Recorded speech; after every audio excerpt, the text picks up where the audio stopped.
Masasabi ko is, una, thank you sa Panginoon na may mga taong nagmalasakit sa amin, hindi lang condolences pati material na bagay.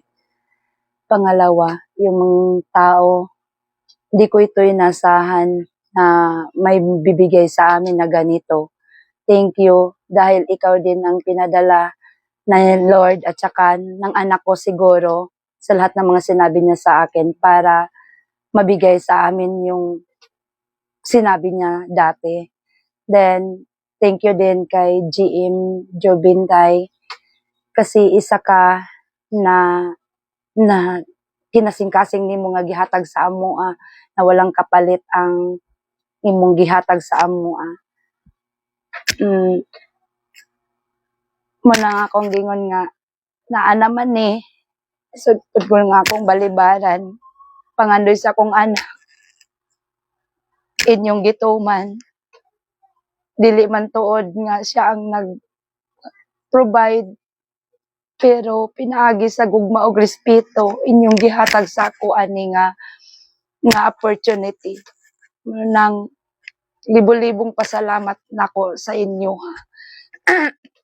And then dili lang pod sa kay GM Jobintay kun nagpasalamat pod ko sa kadtong mga tao tanan dili na nako maisa-isa og istorya gikan sa financially material na mga bagay na gihatag ninyo sa kuan negosyo ug unsa pa tanan-tanan nanghatag sa mga katong computer unsa pa daghan salamat kinasing-kasing namon ang gipasalamatan sa inyo pinaagi ni Lord gihatag mo og kuan wala gyud ko nag-expect nga moabot mi ani kaya nga mo ang ginamahin sa among kaugalingon is natural lang gyud nga panginabuhian makakaon lang gyud mi sa isa ka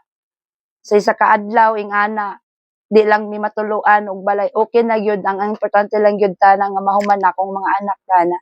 pero kay ningabot naman og ani na pamaagi manang dako na akong pasalamat sa inyo labi na sa imo GM Jobintay nga naghatag og opportunity sa balay or unsa to kondo na para mapuy-an sa ako ang anak para among magiya sad nga makahuman akong mga anak tanan. Salamat sa tanan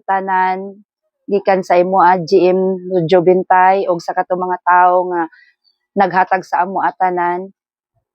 Luzon, Visayas, Mindanao ug sa international na. Salamat sa inyong tabang sa amo kinasing-kasing namo nga gipasalamatan na sa inyo.